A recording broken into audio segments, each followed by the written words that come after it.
Bonjour et bienvenue à la chaîne Didier Raconte, j'espère que vous allez bien. Donc pour cette nouvelle vidéo, je vais vous parler, ou encore mieux, on va vous parler de Jésus-Christ. Vous allez sans doute me dire, Jésus n'a pas d'œuvre, Jésus n'a pas... Je vous comprends très bien. Et vous avez raison. En vrai, je vais vous parler sur un sujet un peu très spécial. Je vais vous parler de qui est Jésus-Christ. Enfin, on va débattre sur qui est Jésus-Christ, ainsi de suite. Donc, avec mes amis ici présents, que je vais vous présenter tout de suite là, on va débattre sur un sujet qui est Jésus-Christ. Je sais, chacun d'entre nous a différentes manières de voir Jésus-Christ, a une différente image de Jésus-Christ. Maintenant, dans cette vidéo, je vais vous parler on va débattre sur qui est Jésus-Christ. J'ai voulu faire cette vidéo parce que toutes les personnes ont une certaine image de Jésus, du film, d'autres Jésus, ainsi de suite. Moi, j'ai les vraies images de Jésus, donc le vrai Jésus, que vous voyez sans doute ici, j'espère. Et cette image-là, c'est une sœur qui nous l'avait apporté. Cette sœur, Jésus est apparu à cette sœur et il avait dû à la sœur de dessiner tout ce qu'elle pourra voir pour que le monde ne puisse plus avoir l'image de ce Jésus là qui est dans le film. Et cette image n'est pas probablement partout dans le monde, mais dans certains pays, on va dire la majorité de certains pays ont déjà eu cette photo que vous avez certainement vue ou que je vais encore vous montrer. La voilà, la voici. Et c'est la vraie image de Jésus. Parce qu'il y a de nombreuses personnes qui ne connaissent pas cette sœur. Je suis sûr que vous qui regardez cette vidéo, vous voulez sans doute connaître qui est Sœur Faustine. Enfin, son visage d'abord. Avant de connaître une personne, il faut d'abord connaître son visage. Je suis sûr que vous voudrez connaître son visage. Voici sa photo aussi, même si elle est un peu floue. Mais c'est quand même son visage, c'est tiré sur son petit livre qu'il avait créé pour faire une veine en famille. C'est très pratique, je vous le conseille. Peut-être qu'un jour on racontera son histoire, je raconterai son histoire, car je raconte. Hein. Donc il nous a dessiné le vrai visage de Jésus. Bon, fini de bavarder, je vais maintenant vous présenter les débatteurs qui seront ici avec vous pour vous présenter qui est Jésus-Christ, quel est ainsi de suite. Je ne vais pas en parler pour gâcher les moments de suspense, pour gâcher le suspense de la vidéo. Et je vais vous montrer, je vais vous présenter ceux qui débattront avec nous dans cette vidéo. Leur visage vous sera peut-être connu, peut-être, je ne sais pas. Bon, premièrement, nous avons Jocelyn qui vous fait certainement un coup. Deuxièmement et dernièrement, il y a aussi Junior qui vous fait aussi un coucou. Donc je vais vous laisser. J'espère que vous allez laisser un maximum de likes pour m'encourager, me donner de l'énergie vive pour pouvoir faire ce genre de vidéos ou de vidéos similaires à celle-ci. J'espère qu'en vous abonnant, vous pouvez regarder les contenus de mes vidéos, laisser des likes, comme ça, pour que je puisse avoir le courage de refaire des vidéos pareilles dans les jours à venir. Ça dépendra de vous. Donc je vous laisse déguster et pourquoi pas découvrir l'histoire de Jésus-Christ. Une chose est sûre, que les réponses que vous aurez dans cette vidéo, mais ce ne sont pas des réponses définitives. Ce ne sont que des réponses, donc c'est basé sur un avis. Et donc, parce que chacun a une autre image de Jésus, je respecte votre avis, mais la vidéo parlera que de notre avis. Alors, je vous laisse avec les débatteurs. Ciao! Ou peut-être dire à plus tard.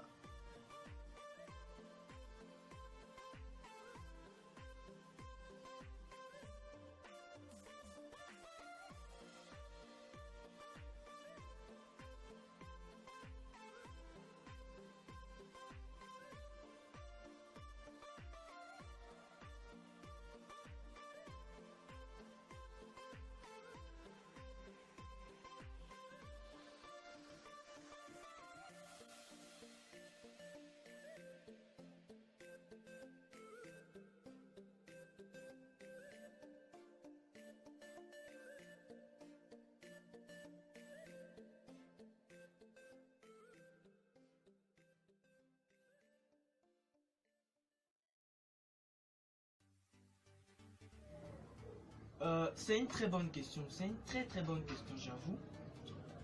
Plusieurs personnes disent ou se limitent seulement sur les souffrances de Jésus-Christ et ne savent pas qu'au-delà de cette souffrance, il y a un but précis.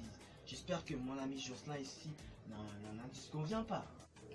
Mais bien sûr, derrière tout engagement, il y a évidemment un but précis, je n'en disconviens pas. Bon, comme on est d'accord sur ce sujet. Ok, ce but était de nous délivrer. Tout le monde sait que Jésus est venu nous délivrer. C'est pas faux, je ne suis pas contre. Mais à part ça, Jésus était venu aussi récupérer un truc que Dieu n'avait pas ravi à Lucifer lors de son bannissement. Attendez, nous savons tous que Jésus n'avait jamais mentionné ça. Même le prophète ne l'avait jamais mentionné. Et vous vous dites que Jésus est venu pour ça. Donc vous essayez de nous convaincre que Jésus est seulement venu en ce but pour réaliser que ça. Oui, ben, je ne fais que me fier aux enseignements de certains pasteurs. Bon, si vous lisez bien la Bible, il y a un passage où Jésus lui-même dit, il a dit lui-même que plusieurs pasteurs ou même prophètes agiront par son nom, mais ne seront pas nécessairement envoyés de Jésus. Je sais, mais la Bible elle-même dit que Jésus est allé livrer une bataille à Lucifer par de mots codés et secrètes. Vous pouvez nous citer quelques-uns de ces phrases? Bien sûr. La première phrase, elle dit Jésus a vaincu la mort. A vaincu le mort, c'est-à-dire qu'il est ressuscité des morts. Oui, mais le mot a vaincu, c'est celui c'est celui qui attire plus notre attention. Non, cette phrase n'a rien de codé ou secret. Jésus est mort devant une foule immense. Et après 3 jours, il a vaincu le mort en ressuscitant. C'est tout, c'est très compréhensible.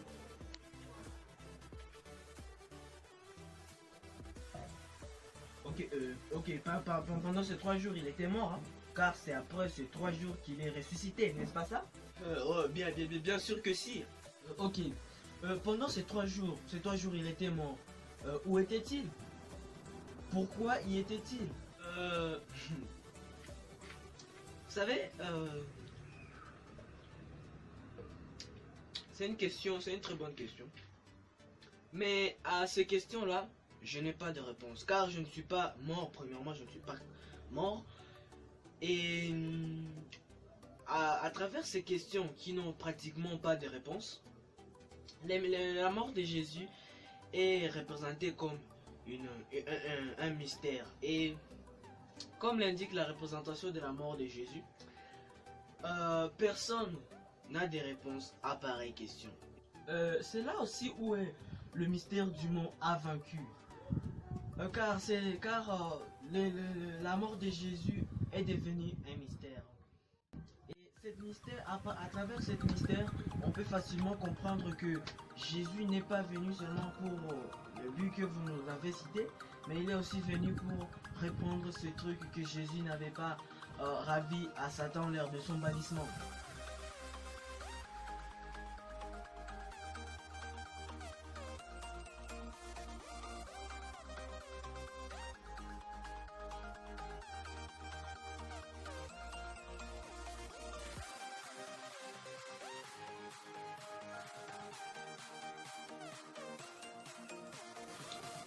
C'est une question plutôt intéressante, très intéressante même, car d'après mon ami Jocelyn ici, Jésus est venu seulement récupérer un truc auprès de Lucifer. Bon, je ne suis pas contre de ce qu'il dit, mais ça pourrait être vrai, mais il dit que Jésus est juste venu prendre un truc que Dieu n'avait pas ravi à Satan lors de son bannissement. Parce que Satan, c'est le mot le plus populaire parce que quand on parle de Lucifer, la plupart d'entre vous ne comprennent pas c'est qui. Alors, Lucifer, c'est le nom, donc c'est le nom propre de Satan, de celui que vous appelez Satan. Alors, on va utiliser juste les mots Satan. Alors, j'ai une question pour mon ami Junior ici. Vous savez, Jésus et Lucifer ou Satan sont tous deux des esprits. Et Donc, pourquoi Jésus aurait-il choisi de mourir pour aller vers Satan alors qu'il pouvait l'atteindre facilement? Euh,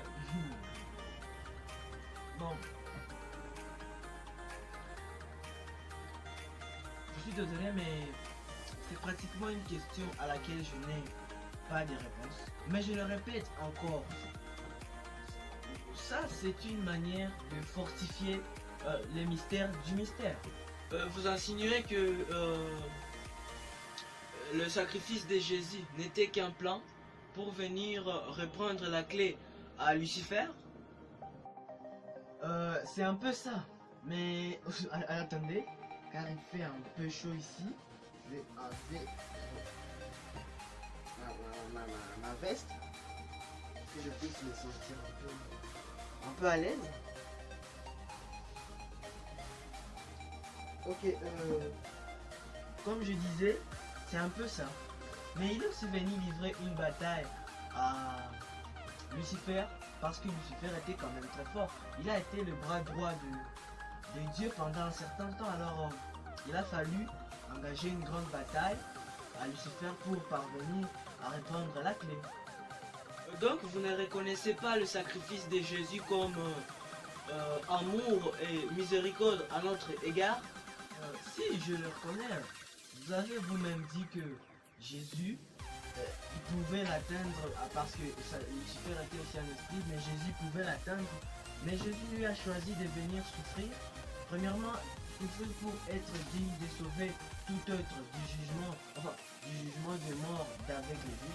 Si vous lisez bien la Bible, vous comprendriez que Jésus est venu nous délivrer du grand jugement de mort d'avec les justes. Je n'y suis pas contre. Mais là n'est pas ma question. Ma question est, Jésus ne nous a-t-il donc sauvés de rien actuellement? C'est ce que j'essaie de vous dire. Actuellement, il a repris la clé à Lucifer qui permettait à Lucifer d'avoir un grand contrôle sur nous les humains. Et en mourant sur la croix, il s'est purifié pour être digne de briser les 7 sceaux lors du jugement dernier. Voilà que le sacrifice de Jésus a un cause, non seulement celle que vous venez d'affirmer, mais c'est aussi pour prouver la grandeur et la magnificence de Dieu.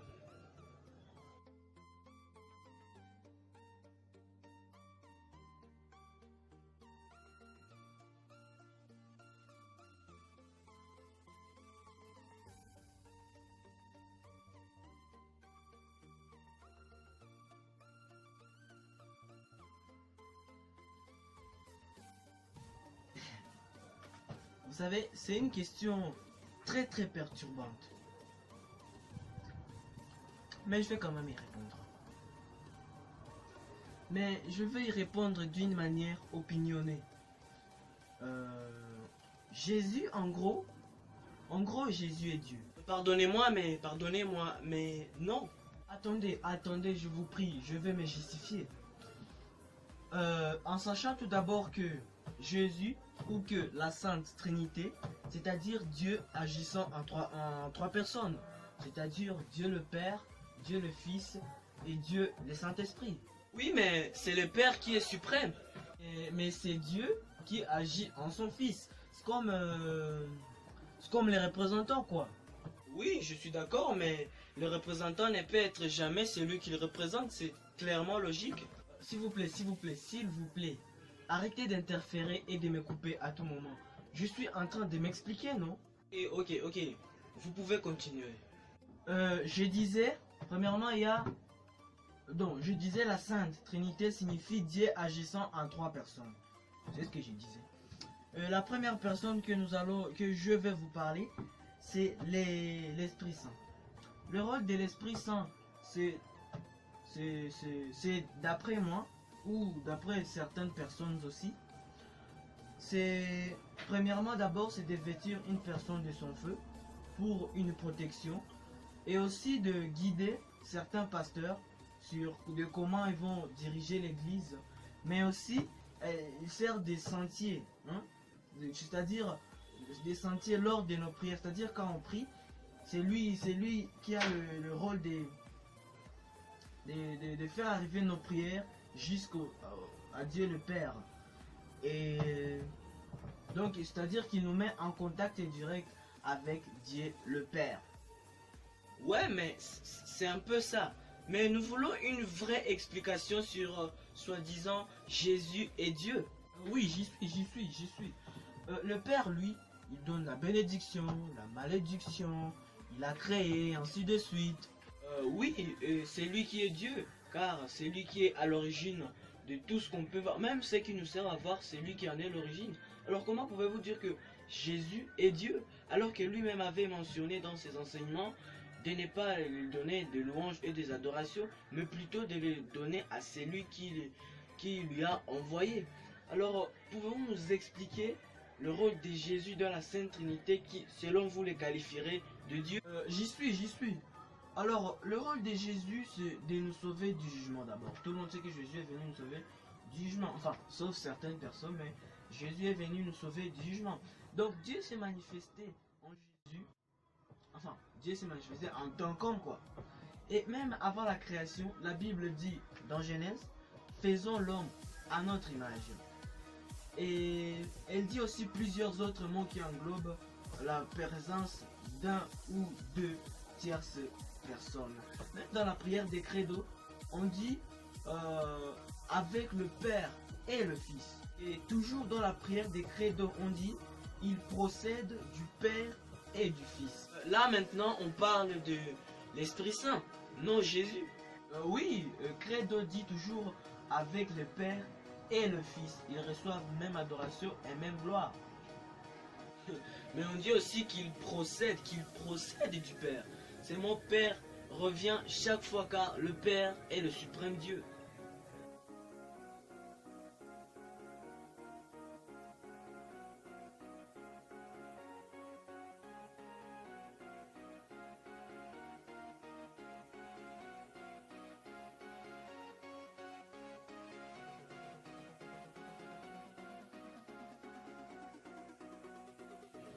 D'après mon ami ici, Jésus est Dieu.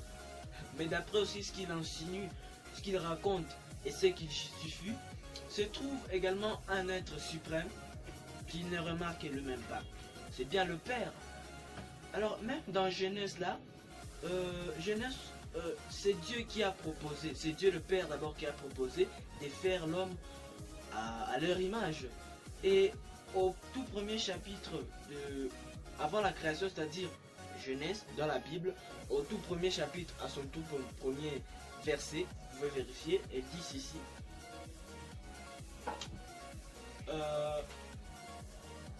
Un esprit planait au-dessus des eaux.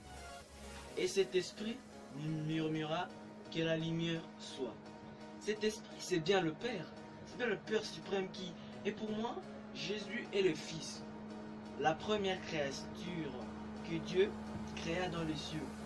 Et l'utilisa pour montrer à tous les hommes de toutes les générations son amour, sa magnificence, sa grandeur et surtout sa miséricorde. Et Jésus aussi est la porte, car c'est la première créature de Dieu. Jésus est donc la porte. Et la porte est le chemin vers le bonheur et vers la vie éternelle, c'est-à-dire le ciel. Dans ce que vous venez de dire, il y a du vrai. Mais dans la Sainte Trinité, on ne mentionne presque pas le nom de Jésus. Car Jésus est, comme vous l'avez dit, la première créature de Dieu. Si on se fie, bon, dans l'Ancien Testament, souvent, le nom de Jésus n'apparaît pas. Les noms qui apparaissent, c'est le Messie. Alors, si on se fie à l'Ancien Testament, Jésus n'est qu'une forme de représentation, car lui-même a dit, qui m'a vu a vu le Père. Bon, Jocelyn, je crois que c'était les mots de conclusion pour moi. Jésus est la première créature de Dieu et le Fils de Dieu, je ne refuse pas. Alors, ça m'a fait un plaisir de débattre avec vous. J'espère que ce n'est pas la dernière fois. Alors, ce n'est pas à moi de définir comment la vidéo doit se terminer. Je vais vous laisser la parole à Didier, mais pour l'instant je vais serrer la main à mon ami Jocelyn. C'était un très bon débat. Vous m'avez presque persuadé de vos arguments. Merci et peut-être qu'on se reverra très prochainement. Qu'est-ce que vous en pensez, Jocelyn? Oui, également comme vous, j'ai aussi passé un très bon quart d'heure. J'espère qu'on va remettre ça parce que vous m'avez aussi persuadé de certains trucs que je ne croyais même pas que c'était vrai. Alors, c'est un des débats le plus compliqué que j'ai connu, si on peut appeler ça compliqué, parce que mes arguments n'étaient pas très très forts, mais quand même, vous êtes bien défendu, vous avez bien justifié vos réponses, alors je vous félicite. Je suis tout bonnement d'accord qu'on peut remettre ça à un autre jour, mais ça dépendra de notre ami Didier et de ses abonnés et de ses likes, bien évidemment. Alors je vous dis aussi à bientôt, on se reverra si Dieu le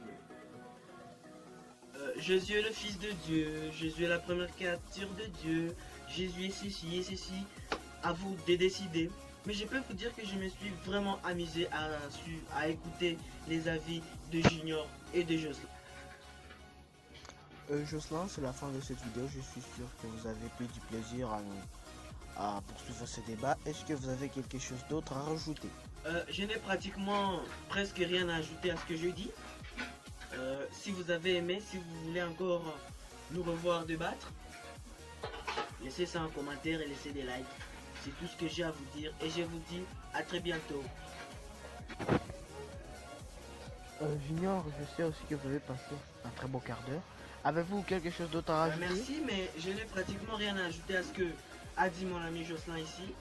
Tout ce que j'ai à vous dire, c'est merci d'avoir regardé, de nous avoir regardé en train de débattre, de nous avoir écouté et d'avoir choisi votre camp. Enfin, pas votre camp, mais d'avoir su peut-être qui est Jésus-Christ, l'histoire de Jésus-Christ. Merci. Voilà, j'espère que je pense que c'était la fin de ce débat. J'espère qu'elle vous aura plu. Et qu'à travers cette vidéo et ces débats opinionnés, en tout cas, vous aurez une idée sur qui est Jésus-Christ. Et si c'est le cas, laissez un maximum de likes pour m'encourager à faire des vidéos similaires à celle-ci. Et surtout, abonnez-vous et laissez et activez la petite cloche de notification pour ne rater aucune de mes vidéos. Et suivez-moi sur les réseaux, sur Instagram et Twitter au nom de Didier Olimba. Et sur Facebook, c'est une page. C'est Didier Raconte. Alors je vous dis à très bientôt pour une nouvelle vidéo. Ciao.